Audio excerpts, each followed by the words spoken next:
Hai, ketemu lagi sama aku Aida di Asa Pena. Kali ini di Asa Pena ada di segmen Rantah Random Entah.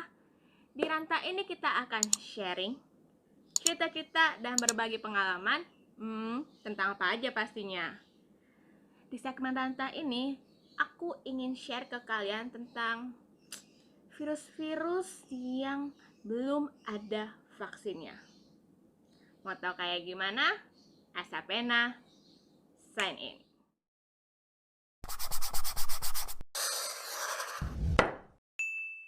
Sebelum membahas virus apa aja, kita harus tahu dulu kira-kira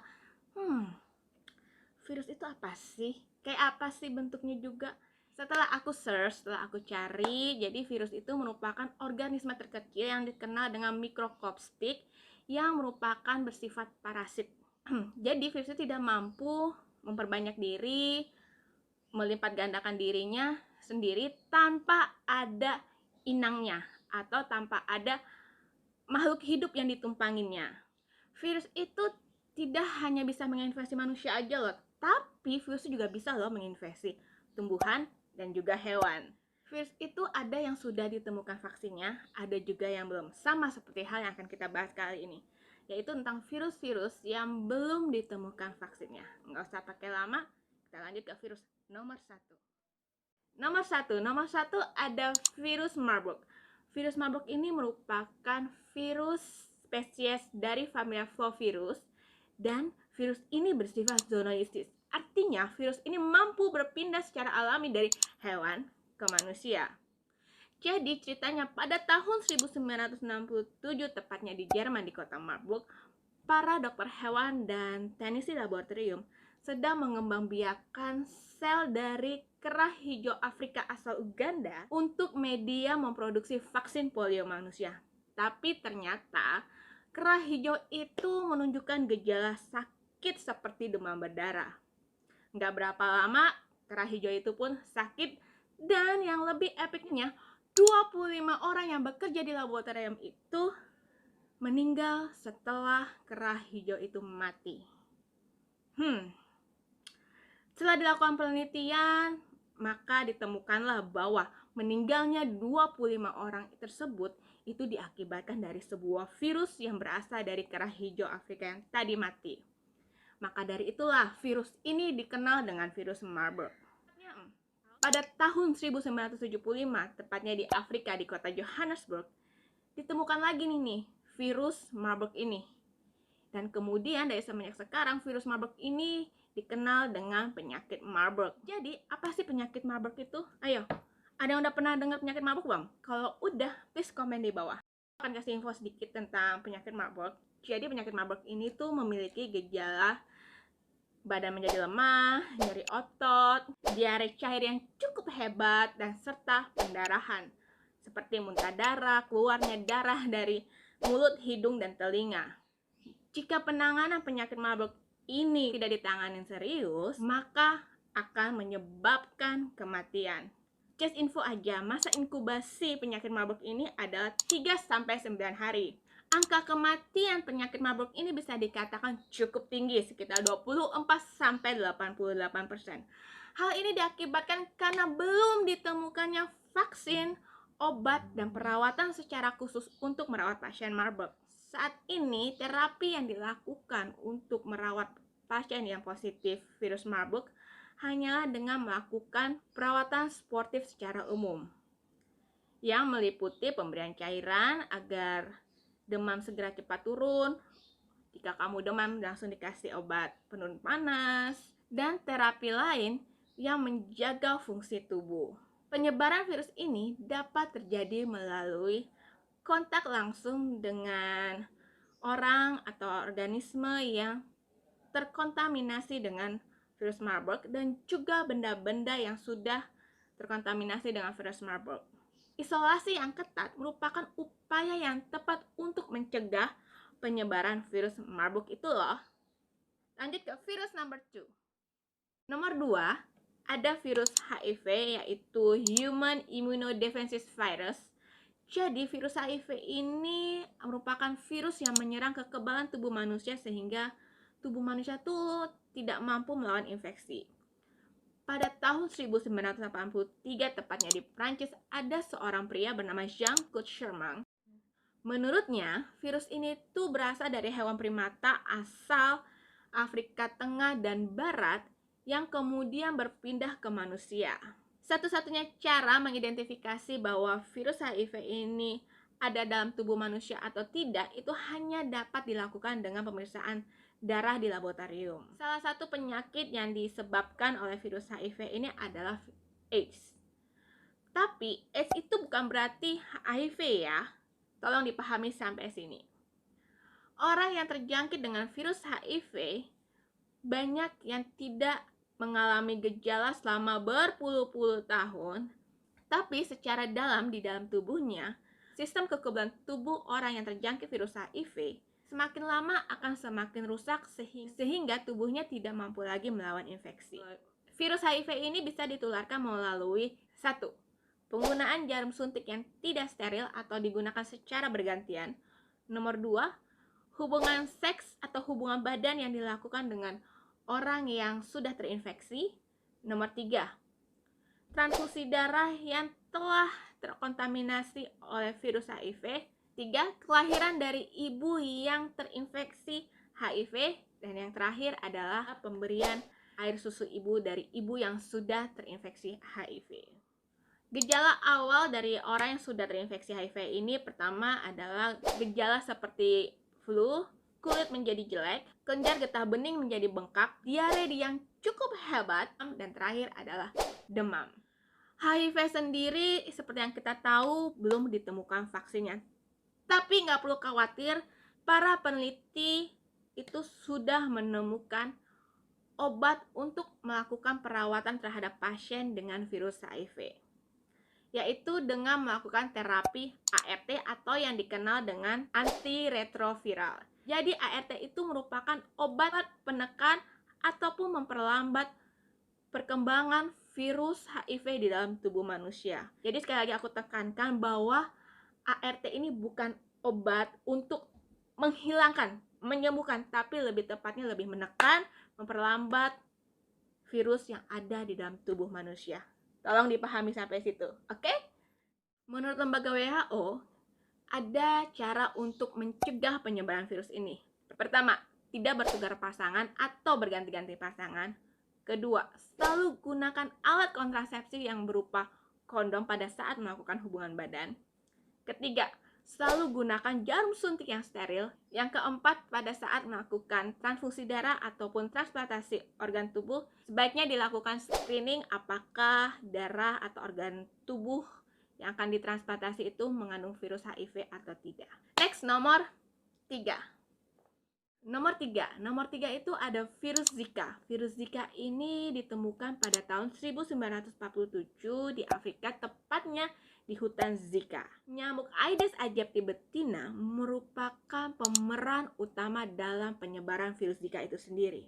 Namun setelah beberapa lama virus Zika ini bermutasi dan akhirnya nyamuk Aedes aegypti betina ini tidak lagi jadi pemeran utama dalam penyebaran virus Zika. Jadi penyebaran virus Zika ini bisa melalui transfusi darah, transplantasi organ, hubungan seks, dan kehamilan.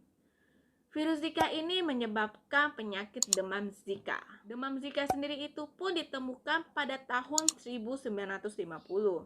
Gejala demam Zika ini antara lain demam yang naik turun yang tidak lebih dari 38 derajat Celcius. Kedua, ruam-ruam pada kulit, nyeri otot, nyeri badan, dan keluhan infeksi pada mata. Just info aja, virus Zika ini tuh sangat berbahaya bagi ibu hamil. Karena virus Zika ini bisa menyebabkan kelahiran cacat fisik dan keguguran. Bayi yang lahir dari ibu yang terinfeksi virus Zika ini menyebabkan kelahiran bayi dengan cacat lahir seperti mikrosefali atau penyusutan otak. Hal ini diakibatkan karena otak janin pada saat di dalam kandungan itu tidak dapat berkembang dengan sempurna. Vaksin virus Zika ini pun masih dalam tahap pengembangan ataupun penelitian. Namun tidak perlu khawatir karena para tenaga medis dan peneliti juga sudah menemukan cara bagaimana merawat, menangani pasien yang sudah terinfeksi virus Zika, antara lain dengan pemberian obat dan pemberian cairan melalui minuman ataupun infus dalam upaya menurunkan demam. Kemudian dilakukannya pemberian obat penghilang rasa sakit. Tidak hanya itu, virus Zika ini kita bisa mencegah penyebarannya. Sekali lagi, virus Zika ini penyebar utamanya, aktor utamanya adalah nyamuk Aedes aegypti betina.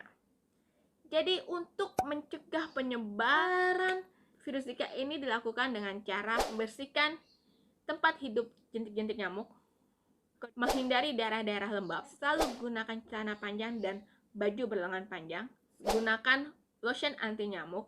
Tahun 2015, virus Zika ini sempat mewabah di Brasil. Pemerintah setempat menghimbau agar para wanita itu menunda kehamilannya, serta melakukan larangan berkunjung ke negara-negara yang terjangkit virus Zika. Next, virus number 4. Nomor 4 ada virus Ebola. Virus ini sama seperti dengan virus Marburg di awal yang tadi aku bilang. Jadi virus ini masih sama genusnya dari familia Filovirus. Pada tahun 1976, virus Ebola ini ditemukan oleh seorang profesor yaitu bernama Peter Piot di Sudan Selatan dan Kongo. Nama Ebola itu sendiri diambil dari nama salah satu sungai di Kongo. Menurutnya, penularan virus Ebola itu sendiri berawal dari hubungan interaksi dari hewan yang terinfeksi seperti kelelawar, monyet, dan simpanse ke manusia. Semenjak saat itu, penularan virus Ebola mulai terjadi penularan antar manusia. Karena virus Ebola ini bisa menyebar melalui perpindahan cairan tubuh orang yang terinfeksi ke orang lain, dan juga benda yang sudah terkontaminasi oleh virus Ebola. Beruntungnya, penularan virus Ebola ini tidak bisa dilakukan melalui gigitan nyamuk ataupun udara. Virus Ebola ini menyebabkan demam Ebola yang menyerang pembuluh darah sehingga pembuluh darah itu akan menjadi rusak dan sistem kerja tubuh akan terhenti dengan sempurna. Pembuluh darah yang rusak maka akan menimbulkan pendarahan. Akibat pembuluh darah yang rusak itu, organ-organ tubuh akan menjadi rusak yang ditandai dengan pendarahan hebat. Gejala virus Ebola itu antara lain gejala seperti flu, nyeri dada, mual, berat badan turun, diare parah, demam, pendarahan, keluarnya darah dari mulut, mata, dan telinga. Penularan virus Ebola ini bisa dikatakan cukup mematikan dan sangat-sangat cepat. Seperti contoh, pada tahun 2013 sampai tahun 2015, sebanyak 28.000 orang meninggal akibat virus ini. Dalam mendiagnosis virus Ebola ini hanya bisa dilakukan dengan tes darah laboratorium saja.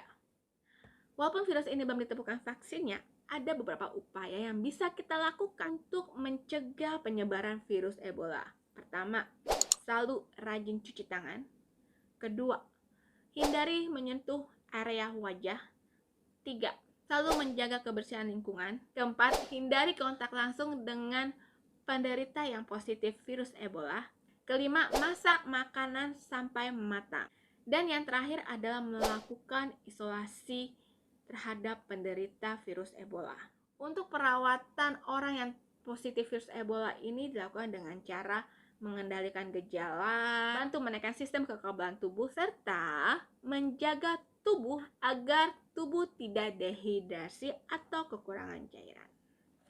Oke, next number 5. Nomor 5 ada hantavirus. Hantavirus ini merupakan virus penyebab sindrom paru-paru virus hanta. Virus hanta ini banyak ditemukan di hewan pengeras seperti tikus ataupun mencit.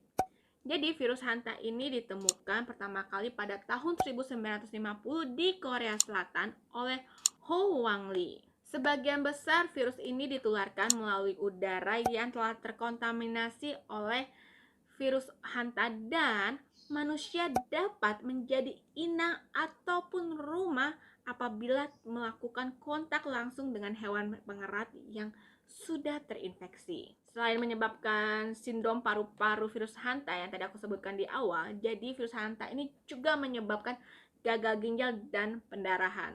Untuk pengobatan virus Hanta sendiri dilakukan dengan meringankan gejala serta mencegah terjadinya komplikasi lanjutan. Karena virus Hanta ini belum ditemukan vaksinnya, maka kita bisa melakukan pencegahan antara lain: satu, selalu menjaga kebersihan tangan; kedua, menekan peredaran tikus; ketiga, selalu menjaga kebersihan makanan; dan yang terakhir adalah selalu makan makanan yang matang. Next, number 6. Nomor 6 ada virus Lassa.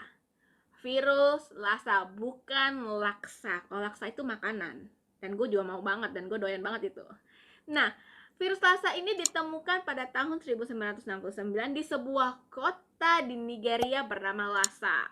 Sama seperti virus Hanta yang tadi aku bahas di awal.